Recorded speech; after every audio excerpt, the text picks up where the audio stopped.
পবিত্র মাহে রমজান উপলক্ষে বিশিষ্ট ব্যক্তিদের সম্মানে ইফতার মাহফিল অনুষ্ঠিত হয়েছে। বাংলাদেশ জামায়াত ইসলামী চট্টগ্রাম মহানগরীর উদ্যোগে রোববার বিকেলে নগরীর জিইসি কনভেনশন সেন্টারে এই ইফতার মাহফিলের আয়োজন করা হয়। অনুষ্ঠানে প্রধান অতিথি হিসেবে উপস্থিত ছিলেন বাংলাদেশ জামায়াত ইসলামীর সেক্রেটারি জেনারেল ও সাবেক এমপি অধ্যাপক মিয়া গোলাম পরোয়ার। বিশেষ অতিথি হিসেবে উপস্থিত ছিলেন দলের অ্যাসিস্ট্যান্ট সেক্রেটারি জেনারেল মাওলানা মোহাম্মদ শাহজাহান এবং কেন্দ্রীয় কর্মপরিষদ সদস্য আলহাজ শাহজাহান চৌধুরী এমপি।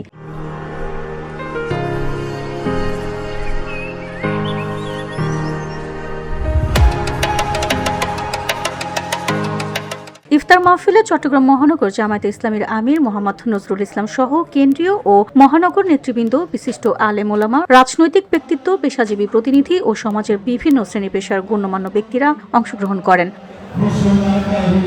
প্রধান অতিথির বক্তব্যে অধ্যাপক মিয়া গোলাম পরোয়ার বলেন, মাহে রমজান আত্মশুদ্ধি, সংযম ও ভ্রাতৃত্ববোধের শিক্ষা দেয়। সমাজে ন্যায় বিচার, ইনসাফ ও মানবিক মূল্যবোধ প্রতিষ্ঠায় সবাইকে ঐক্যবদ্ধভাবে কাজ করতে হবে।